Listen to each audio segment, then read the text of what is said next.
तो सरसा लोकसभा क्षेत्र से जब हमने अपने पार्टी के उम्मीदवार का नामांकन पत्र भराया था,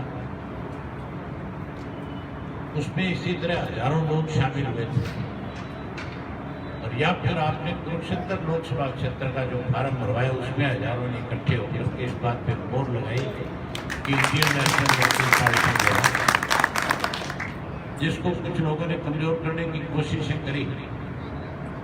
पहली दफा नहीं, कई दफा इस तरह के प्रयास हुए, लेकिन जब जब किसी ने कमजोर करने की कोशिश करी, आप लोगों ने उसको और ज्यादा मजबूती के साथ संगठित होकर के उसको मजबूत करने का काम किया, बड़ा करने का काम किया और ऐसे लोगों को सबक भी सिखाने का काम किया। ये जो लोकसभा का चुनाव आपका, इस लोकसभा के चुनाव के नतीजों के बाद जब आप हरियाणा प्रदेश में 4 से 6 सीट जब आप जीतोगे, तो फिर 100% ये मान के चलो कि आने वाले समय में विधानसभा के चुनाव में आपकी सरकार को सत्ता में आने से कोई नहीं रोक सकता। हमने रात में मिलकर के 15 वर्ष तक लगातार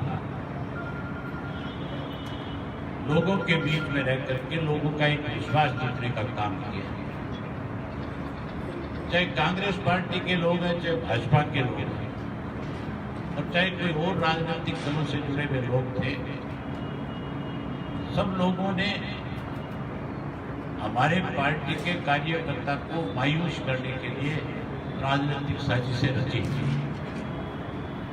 वो राजनीतिक साजिशें रच करके अपनी जो उन्होंने षड्यंत्र रचा उसमें तो कहीं कामयाब हो गए। चाहे वो चौटाला साहब को जेल भेजने की बात थी, चाहे वो आपकी पार्टी को फिर कहीं कमजोर करने के लिए कुछ लोगों को अलग करने की बात थी, लेकिन पार्टी के कार्यकर्ता को जहाँ कमजोर और मायूस करना चाहते थे, वहीं हमारे पार्टी के कार्यकर्ता ने और ज्यादा उत्साह और हौसले के साथ संगठन को भी मजबूत किया और पार्टी को भी मजबूत करने का काम किया। जीत की रैली के बाद, गुहाना की रैली के बाद, जब हमारे से कुछ अलग हो गए लोग, तो ये आम चर्चा चली थी, मीडिया पे भी चलाई गई थी कि इंडियन नेशनल लोकल पार्टी जो है वो कमजोर हो गई। लेकिन आंसी की जो रैली थी आपकी, उसमें आपने फिर साबित कर दिया था कि हम कमजोर नहीं है, हम तो उससे भी पहले से ज्यादा मजबूत हो गए। जो कोई कमजोर करना चाहते थे वो सत्ता से, जो हमारी पार्टी से अलग हुए, आज वो समय हम कमजोर पड़ गए। इसलिए इस चुनाव में जो 15 साल की आपकी लड़ाई है, आपका संघर्ष है, जिस ढंग से आपने 15 साल तक लगातार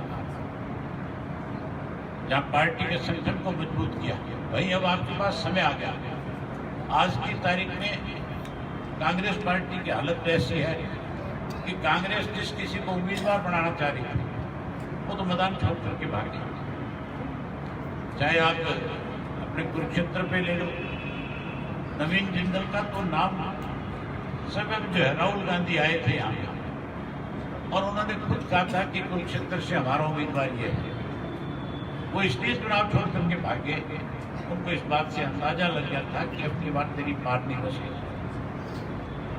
इसी तरह से जब सोनीपत में चौधरी भूपेंद्र सिंह हुड्डा को चुनाव लड़ाने की बात कही जा रही है, तो उन्होंने भी बारी बारी ये बयान दिए थे कि मैं चुनाव लड़ने के बजाय पार्टी का प्रचार करूंगा। उनको भी जबरदस्ती उतारा गया। और जिस भारतीय जनता पार्टी 5 वर्ष के अंदर इस प्रदेश में, देश में जिस किस्म के हालात पैदा किए, अगर मैं लंबी चौड़ी बात करूंगा तो बहुत समय लग जाएगा। मैं केवल आपसे 2 बातें कह करके याद लेना चाहूंगा। 10 साल तो कांग्रेस ने हमें लूटने का काम किया और 5 साल में भारतीय जनता पार्टी ने जहां आपको आर्थिक रूप से कमजोर किया, वहीं सामाजिक रूप से भी हमारा जो ताना माना था उसको तोड़ने की कोशिश करी। आर्थिक रूप से हमें कैसे कमजोर किया?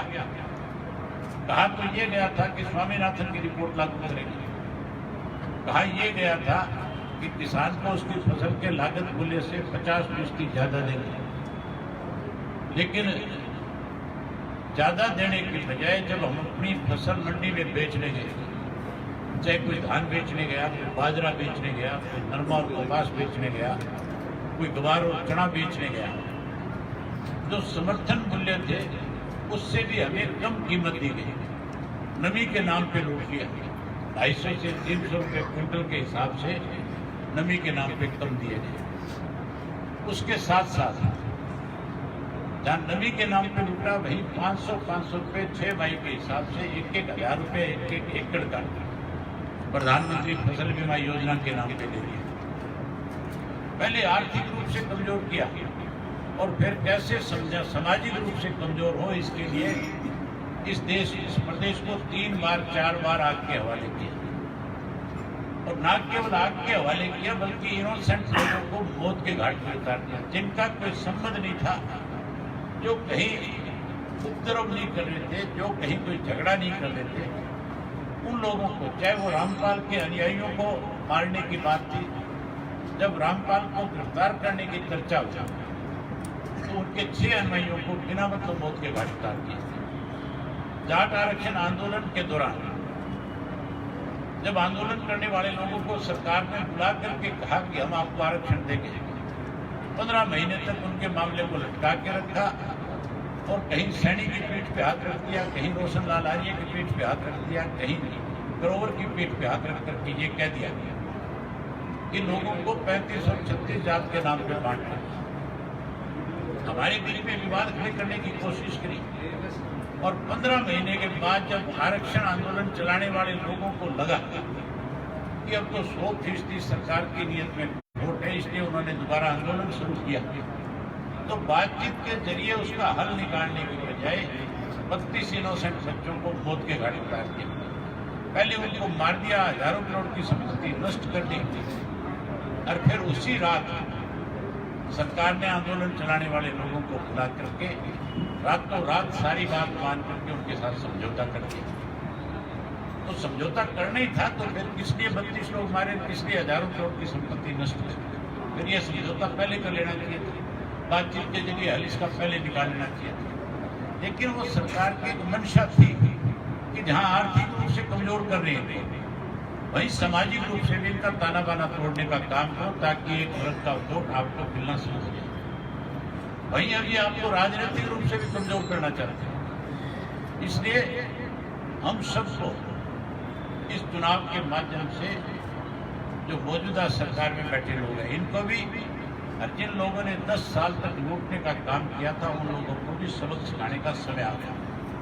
अगर इस लोकसभा के चुनाव में जो 15 साल आपने लड़ाई लड़ी, 15 दिन और लगातार अपने जरूरी काम छोड़ करके मेहनत कर लोगे, एक से मिल लोगे, सफर कर लोगे, तो फिर 100% मान के चलो कि जब आपका MP यहाँ से जीत जाएगा तो फिर आने वाले समय में जैसे आपके यहाँ से जीतेगा, इसी तरह से हरियाणा में 3-4 और ऐसी सीटें हैं जहाँ से हम जीत सकते हैं, जहाँ समीकरण आपके हक में है।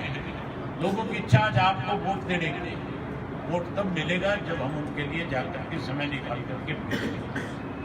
आप अपनी तरफ से प्रयास करो, कोई साथी आपके कहने से मान जाए सबसे अच्छा, कोई और हमारे किसी दूसरे साथी के कहने से मान जाए उससे भी अच्छी बात है।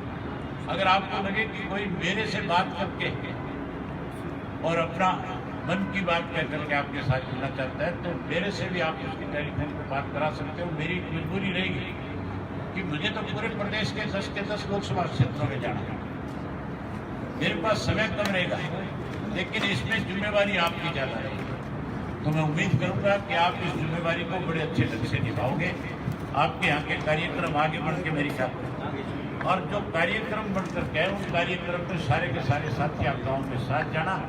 आप जितनी बड़ी संख्या में ज़्यादा साथ जाओगे इतना ही गांव के लोग देख करके आपको बड़ी संख्या में कोई फीस नहीं आपके साथ जुड़ेंगे। और आपके जब साथ जुड़ेंगे तो फिर आपकी लोकसभा की सीट को 2% आपकी झोली में लोग डालने का काम करें। ये सारी बातें आपसे करने आया था, आप सबने मेरी बात सुनी। आज आपका समय मैंने खराब किया, इसके लिए माफी चाहूँगा। लेकिन अब लगातार आपने लगातार जो चौधरी ओम प्रकाश चौटाला बन करके इंडियन नेशनल लोकदल पार्टी के उम्मीदवार को जिताने का काम करना है। आपने मेरी बात सुनी, आप सबका बहुत धन्यवाद।